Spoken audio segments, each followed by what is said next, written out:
Welcome to NCIX Tech Tips. Today's episode is about Ivy Bridge, or Intel's third generation of Core Series processors. So this is a slightly new architecture in that it's not that different from Sandy Bridge, but what it is on a completely different manufacturing process. So a Sandy Bridge, or second generation Core Series processor from Intel, uses a 28 nanometer manufacturing process, as well as providing PCI Express 2.0 onboard graphics and up to a quad-core processor with hyperthreading, all on the same die. Now, Ivy Bridge steps things up in a couple of big ways. So number one is it has shrunk to a 22 nanometer manufacturing process, which means at stock speeds, it outputs less heat and consumes less power. In fact, all Ivy Bridge CPUs at launch have 77 watt TDPs, even the high performance SKUs, compared to the 95 watt TDPs of previous generation Sandy Bridge CPUs. It also adds a PCI Express 3.0 controller, as well as some more robust options for the integrated memory controller, in addition to having 4 hyper-threaded cores that are clocked higher than the last generation product.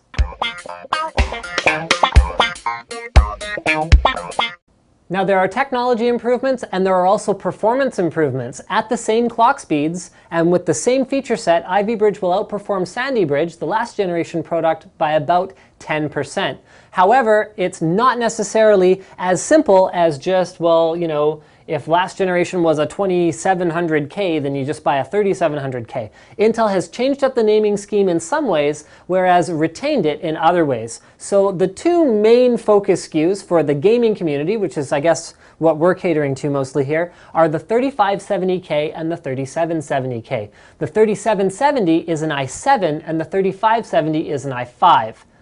Okay, so let's go through the whole thing. Core i7 versus Core i5 means hyperthreading versus non-hyperthreading. So you've got 4 cores in here either way, but the Core i7 has 4 additional virtual cores, which will give you additional performance in video editing, 3D rendering, and heavily threaded applications like that.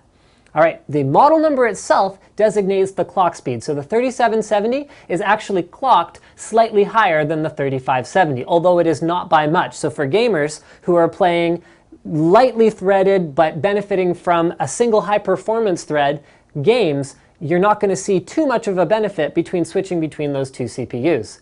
The last important thing to remember is the K. So if you buy a K processor, it is easy to overclock, whereas if you buy a non-K processor, you are going to be much more limited in terms of the overclocking that you can do. Although it should be noted that if you want to do any overclocking, you need to pair it up with a P67, provided that BIOS support is provided by your motherboard manufacturer, Z68, or a Z77 motherboard. The H77 and H67 will not overclock an Ivy Bridge CPU because it is not supported by the chipset.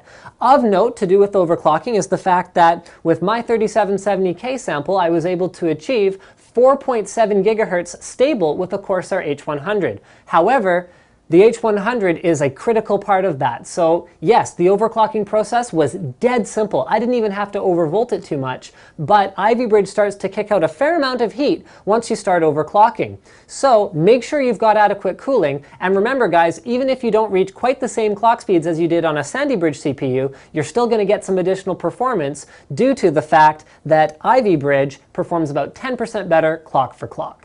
Now with Ivy Bridge, the third generation CPU, we have the perfect pair for a Z77 motherboard. Now, Z68 motherboards will support these Ivy Bridge CPUs, but some of them are going to be a little bit limited. This one right here does support PCI Express Gen 3, but it is missing support for Lucid Virtue MVP, which is an upgraded version of the software layer that allows you to use your dedicated graphics card for gaming and the integrated graphics chip on your CPU for things like video encoding, Intel QuickSync. So QuickSync is awesome because it basically allows you to quickly convert videos for viewing on your mobile device without using the actual CPU power itself. It is faster and it allows you to do other things on your computer while you're waiting for your videos to convert. Another feature that Ivy Bridge has that is an advantage over even one of the other current Intel platforms is SRT, or smart response technology. Smart response technology allows you to use an SSD that is plugged into your, here, I'm going to find a random Z77 board to pick up, that is plugged into either a SATA port on your board or even an mSATA slot on the motherboard itself, and use that to cache your hard drive for dramatically improved performance on your boot drive or even on a storage drive. Now I want to wrap this up with just a bit of a look at the overall ecosystem now. So here I have a few examples of some Z77 and H77 boards. So actually I'm going to start with the H77 board. This is a very basic board. So this is a top to bottom refresh from Intel that is going to be based on this architecture once all of the CPUs are out. That means no matter whether you're configuring a basic system for office use or a gaming system, you're going to want an Ivy Bridge CPU for the power savings, for the performance increase, and for the latest technologies, including Intel provided USB 3 that is built right into the chipset now. So that's an H77 board. Remember, H77 boards don't support overclocking, so these are not for performance systems. Here I also have a couple of more high-performance motherboards. This is a Z77 board from Gigabyte. It has that mSATA feature, which is really cool, allowing you to cache your hard drive. It also supports up to 3 PCI Express 16X slots. However, you're going to be really maximized at 2x16X, which is enough for 2 high-end graphics cards. You're not going to want to run 3-way SLI or 3-way Crossfire on this platform. It just isn't really intended for it, and it doesn't have enough PCI Express lanes, with the exception of certain very high-end boards with high-end switching chips to manage the PCI Express lanes.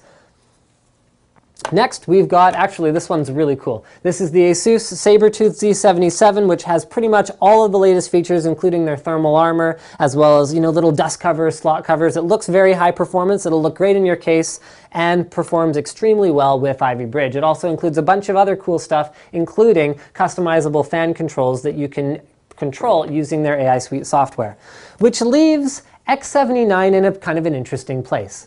I'll tell you guys this now. Z77 and LGA 1155, so this socket's been with us a little while, it's never going to get a 6-core processor. 6-core and up processors are going to be reserved for the true enthusiast platform, X79. X79 doesn't have an Ivy Bridge architecture CPU yet. However, as long as your motherboard manufacturer supports it, there is the intention now to release an Ivy Bridge based CPU on LGA 2011, which is the socket for X79. X79 also has some other advantages, including many more PCI Express 3.0 lanes. So if you want to run 3-way SLI or 4-way SLI or Crossfire, this is going to be the platform to go with. X79 also supports dramatically more memory, up to 4 memory banks compared to, or excuse me, 8 memory banks compared to 4 memory banks on LGA 1155. Now this next point is actually related to the retail box that an Ivy Bridge 3rd generation processor comes in.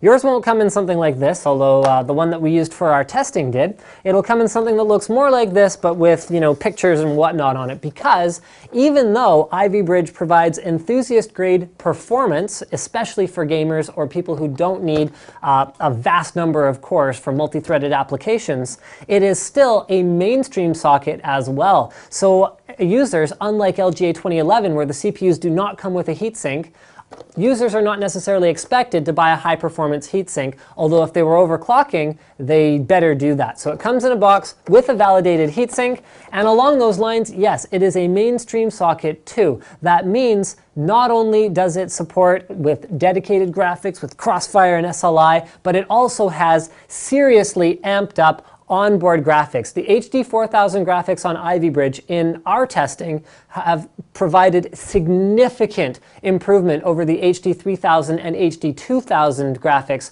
on the previous generation products, actually enabling even games like Crysis to be run at medium settings in 720p. Maybe it's not full HD, all details turned to high gaming, but we're talking about onboard graphics that are built right into your CPU, that cost you absolutely nothing extra, as long as you have a motherboard which supports the onboard graphics, which pretty much all of them, whether you're talking H77 or Z77, do. We're going to wrap it up with just a size comparison. So this is still LGA 1155, which means an Ivy bridge looks on the outside pretty much the same as a Sandy bridge or even a Linfield.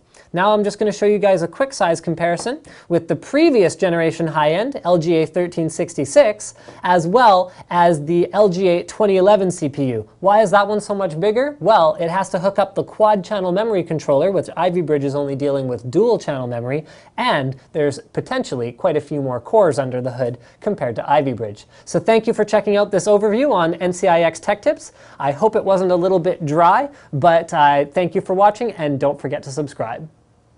Totally forgot this, guys, but Ivy Bridge HD 4000 graphics not only perform significantly better than previous generation solutions, it also provides up to 3 displays out simultaneously, which is great for business users. For example, on my desk, I use 4 displays. So instead of needing 2 graphics cards, I could just have an Ivy Bridge CPU and then 1 supplementary graphics card to do the 4th display. But most people don't use more than 3. This board, for example, has dual DVI and DisplayPort out on the back of the board. Very cool stuff.